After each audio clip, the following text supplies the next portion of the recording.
Well, thank you very much, Klaus, and very special congratulations on your 50th year hosting the annual meeting of the World Economic Forum, a truly amazing achievement. It's an honor to address the distinguished members of this organization for the second time as president.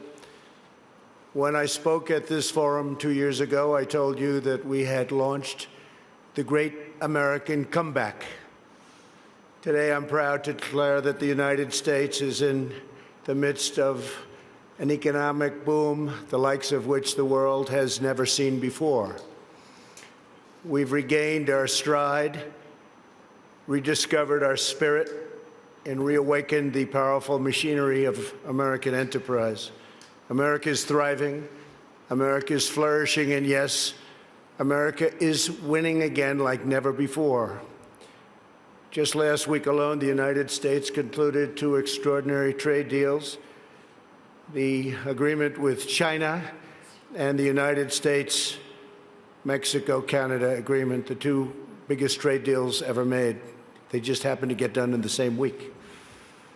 These agreements represent a new model of trade for the 21st century, agreements that are fair, reciprocal, and that prioritize the needs of workers and families. America's economic turnaround has been nothing short of spectacular. When I took office 3 years ago, America's economy was in a rather dismal state. Under the previous administration, nearly 200,000 manufacturing jobs had vanished. Wages were flat or falling.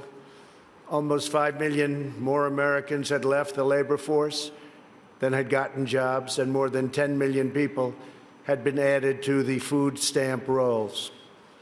The experts predicted a decade of very, very slow growth, or maybe even negative growth, high unemployment and a dwindling workforce, and very much a shrinking middle class.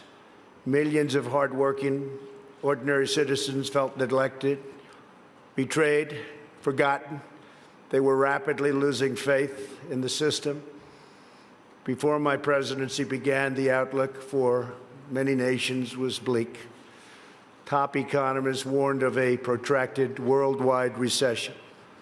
The World Bank lowered its projections for global growth to a number that nobody wanted to even think about. Pessimism had taken root deep in the minds of leading thinkers, business leaders, and policymakers. Yet despite all of the cynics, I had never been more confident in America's future. I knew we were on the verge of a profound economic resurgence if we did things right, one that would generate a historic wave of investment, wage growth, and job creation. I knew that if we unleashed the potential of our people, if we cut taxes, slashed regulations, and we did that at a level that's never been done before in the history of our country in a short period of time, fixed broken trade deals, and fully tapped American energy, that prosperity would come thundering back at a record speed. And that is exactly what we did, and that is exactly what happened. Since my election, America has gained over 7 million jobs, a number unthinkable. I wouldn't say it, I wouldn't talk about it, but that was a number that I had in mind. The projection was 2 million, we did 7, more than 3 times the government's own projections. The unemployment rate is now less than 3.5%, and at 3.5%, that's a number that is the lowest in more than 50 years. The average unemployment rate from my administration is the lowest for any U.S. president in recorded history. We started off with a reasonably high rate.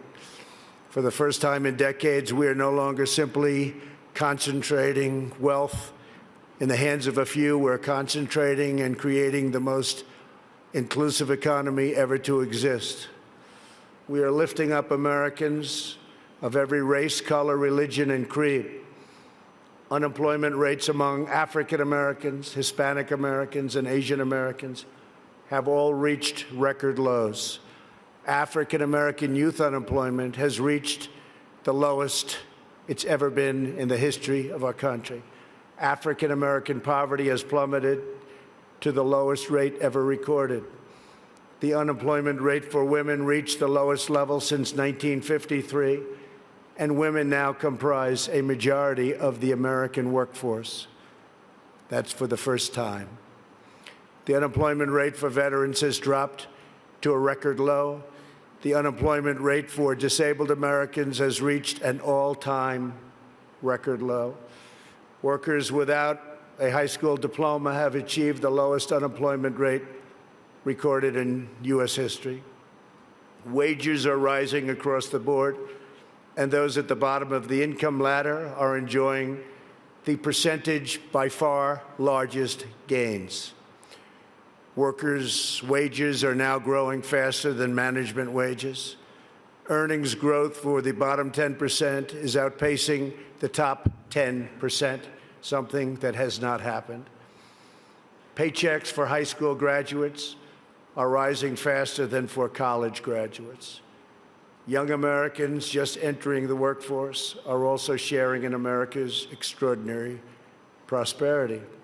Since I took office, more than 2 million millennials have gotten jobs, and their wages have grown by nearly 5% annually, a number that was unthinkable. Nobody would have ever thought it was possible 3 years ago. A record number of Americans between the ages of 25 and 34 are now working. In the 8 years before I took office, over 300,000 working-age people left the workforce. In just 3 years in my administration, 3.5 million people have joined the workforce. 10 million people have been lifted off welfare in less than 3 years. Celebrating the dignity of work is a fundamental pillar of our agenda. This is a blue-collar boom. Since my election, the net worth of the bottom half of wage earners has increased by plus 47%, 3 times faster than the increase for the top 1%. Real median household income is at the highest level ever recorded. The American dream is back, bigger, better, and stronger than ever before. No one is benefiting more than America's middle class. We have created 1.2 million manufacturing and construction jobs, a number also unthinkable. After losing 60,000 factories under the previous 2 administrations, hard to believe when you hear 60,000 factories. America has now gained, in a very short period of time, 12,000 new factories under my administration, and the number is going up rapidly. We'll be beating the 60,000 number that we lost, except these will be bigger, newer, and the latest. Years of economic stagnation have given way to a roaring geyser of opportunity. U.S. stock markets have soared by more than 50% since my election, adding more than $19 trillion to household wealth and boosting 401ks, pensions, and college savings accounts for millions of hardworking families. And these great numbers are many things, and it's despite the fact that the Fed has raised rates too fast and lowered them too slowly. And even now, as the United States is by far the strongest economic power in the world, it's not even close.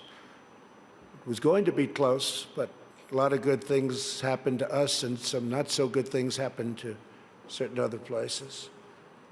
They're forced to compete, and we compete with nations that are getting negative rates, something very new, meaning they get paid to borrow money, something that I could get used to very quickly. Love that. Got to pay back your loan? Oh, how much am I getting? Nevertheless, we still have the best numbers that we've had in so many different areas. It's a conservative approach, and we have a tremendous upside potential when all of the trade deals and the massive deregulation starts kicking in, which will be during this year, especially toward the end of the year. Those trade deals are starting to kick in already. The regulations are kicking in right now. and I see such tremendous potential for the future. We have not even started because the numbers we're talking about are massive. The time for skepticism is over. People are flowing back into our country. Companies are coming back into our country. Many of you who I know are coming back in with your plants and your factories. Thank you very much. America's newfound prosperity is undeniable, unprecedented, and unmatched anywhere in the world. America achieved this stunning turnaround not by making minor changes to a handful of policies, but by adopting a whole new approach centered entirely on the well-being of the American worker. Every decision we make on taxes, trade, regulation, energy, immigration, education, and more is focused on improving the lives of everyday Americans. We are determined to create the highest standard of living that anyone can imagine. And right now, that's what we're doing for our workers, the highest in the world. And we're determined to ensure that the working and middle class reap the largest gains. A nation's highest duty is to its own citizens. Honoring this truth is the only way to build faith and confidence in the market system. Only when governments put their own citizens first will people be fully invested in their national futures.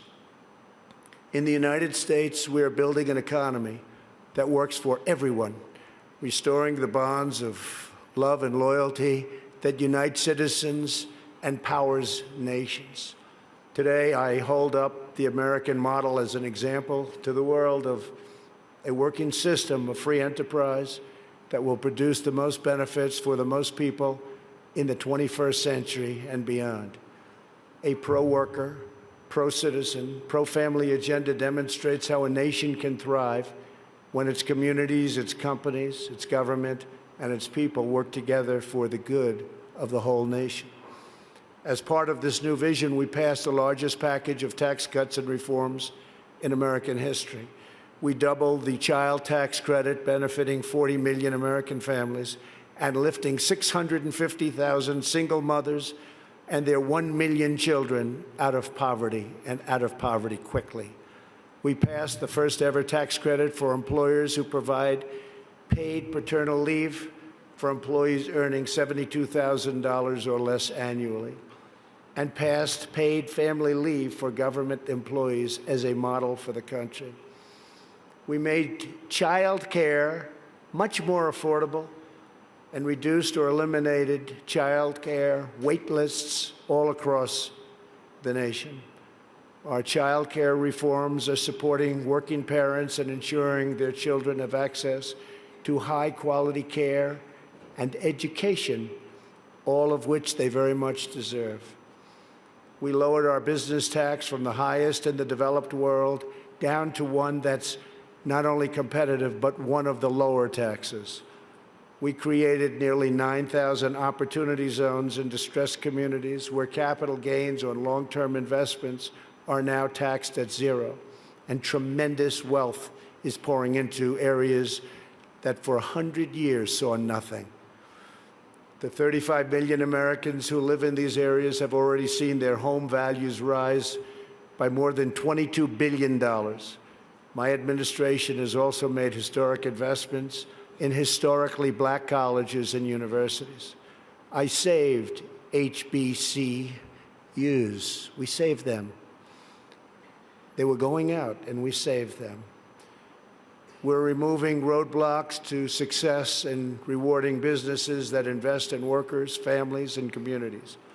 We've also launched the most ambitious campaign in history to reduce job-killing regulations. For every new regulation adopted, we are removing 8 old regulations, which will save an average of American households about $3,100 per year.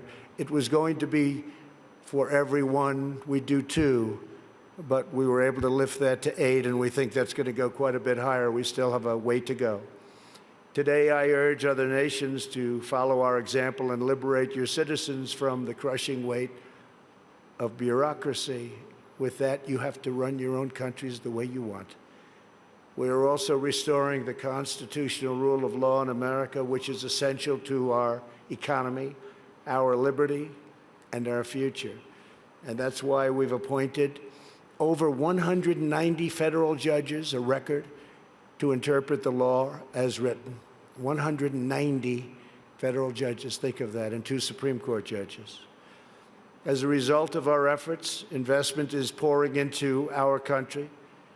In the first half of 2019, the United States attracted nearly 1/4 of all foreign direct investment in the world. Think of that, 25% of all foreign investment all over the world came into the United States, and that number is increasing rapidly.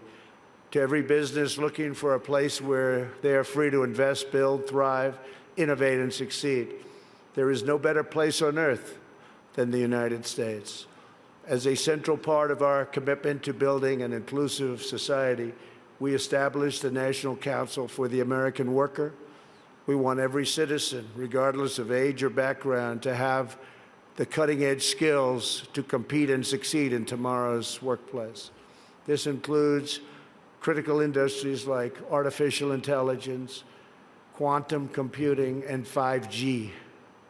Under Ivanka's leadership, who's with us today, our pledge to America's workers has become a full-blown national movement with over 400 companies committing to provide new job and training opportunities to already very close to 15 million American students and workers. 15 million. America is making sweeping changes to place workers and their families at the center of our national agenda. Perhaps the most transformative change of all is on trade reform, where we're addressing chronic problems that have been ignored, tolerated, or enabled for decades. Our leaders did nothing about what happened to us on trade.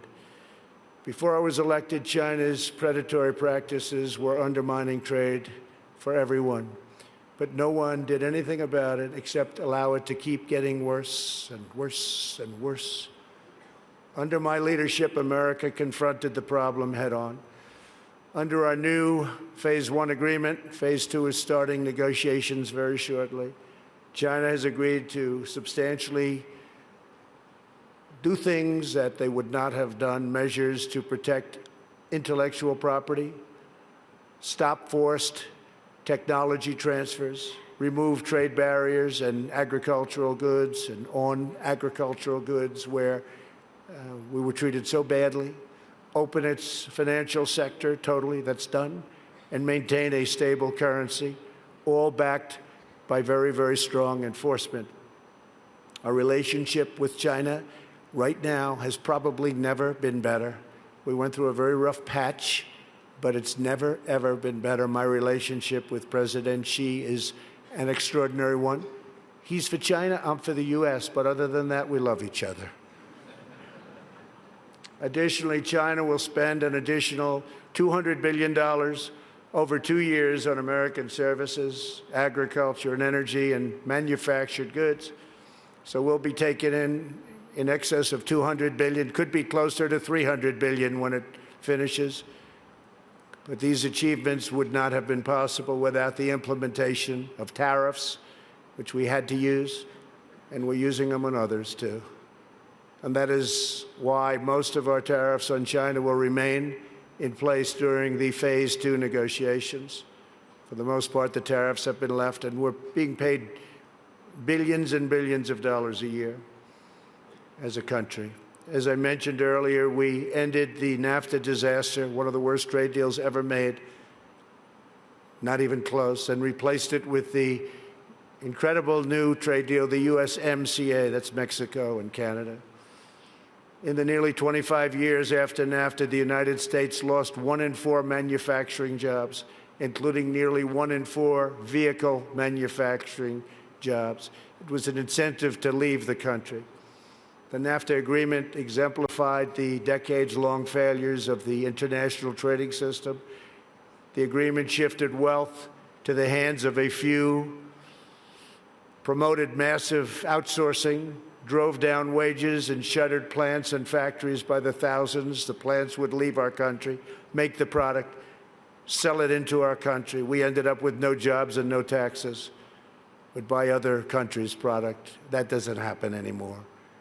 This is the wreckage that I was elected to clean up. It's probably the reason I ran for president more than any other thing, because I couldn't understand why we were losing all of these jobs to other countries at such a rapid rate.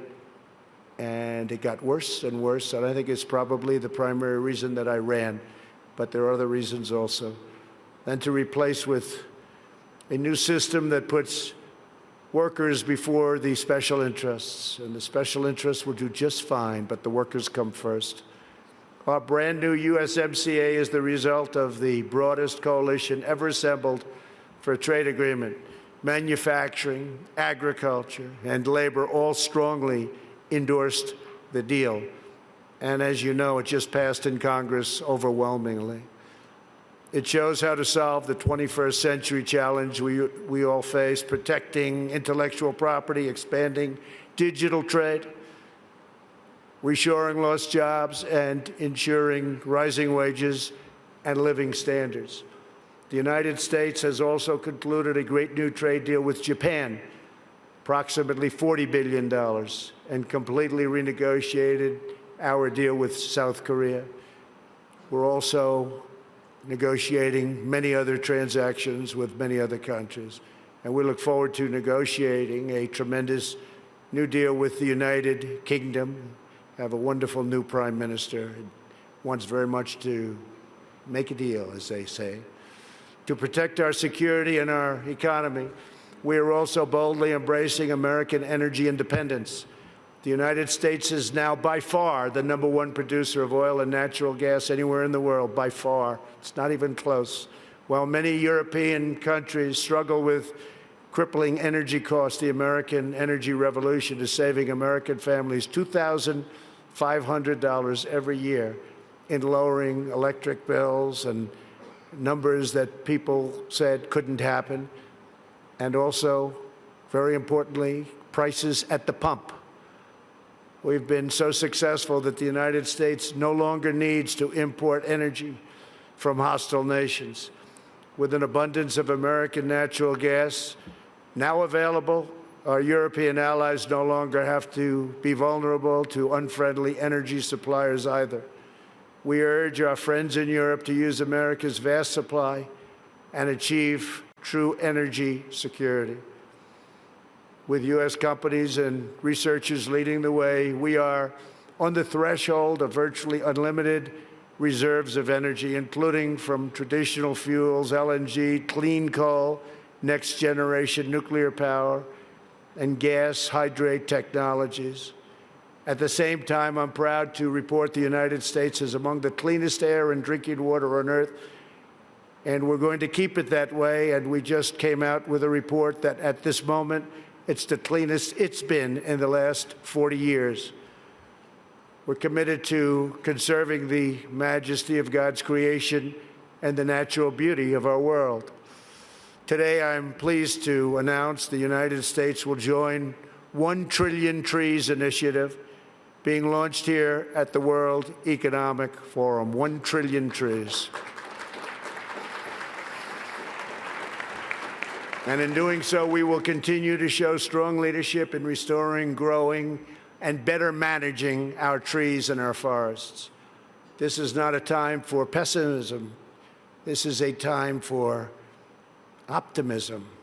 Fear and doubt is not a good thought process, because this is a time for tremendous hope and joy and optimism and action. But to embrace the possibilities of tomorrow, we must reject the perennial prophets of doom and their predictions of the apocalypse. They are the heirs of yesterday's foolish fortune tellers, and I have them, and you have them, and we all have them. And they want to see us do badly, but we don't let that happen. They predicted an overpopulation crisis in the 1960s, mass starvation in the 70s, and an end of oil in the 1990s. These alarmists always demand the same thing: absolute power to dominate, transform, and control every aspect of our lives. We will never let radical socialists destroy our economy, wreck our country, or eradicate our liberty. America will always be the proud, strong, and unyielding bastion of freedom. In America, we understand what the pessimists refuse to see, that a growing and vibrant market economy focused on the future lifts the human spirit and excites creativity strong enough to overcome any challenge by far. The great scientific breakthroughs of the 20th century, from penicillin to high-yield wheat to modern transportation and breakthrough vaccines, have lifted living standards and saved billions of lives around the world, and we're continuing to work on things that you'll be hearing about in the near future, that even today, sitting here right now, you wouldn't believe it's possible, that we have found the answers. You'll be hearing about it, but we have found answers to things that people said would not be possible, certainly not in a very short period of time. But the wonders of the last century will pale in comparison to what today's young innovators will achieve, because they are doing things that nobody thought even feasible to begin. We continue to embrace technology, not to shun it. When people are free to innovate, millions will live longer, happier, healthier lives. For 3 years now, America has shown the world that the path to a prosperous future begins with putting workers first, choosing growth, and freeing entrepreneurs to bring their dreams to life. For anyone who doubts what is possible in the future, we need only look at the towering achievements of the past. Only a few hundred miles from here are some of the great cities of Europe, teeming centers of commerce and culture. Each of them is full of reminders of what human drive and imagination can achieve. Centuries ago, at the time of the Renaissance, skilled craftsmen and laborers looked upwards and built the structures that still touch the human heart. To this day, some of the greatest structures in the world have been built hundreds of years ago. In Italy, the citizens once started construction on what would be a 140-year project, the Duomo of Florence. Incredible place. While the technology did not yet exist to complete their design, city fathers forged ahead anyway, certain that they would figure it out someday.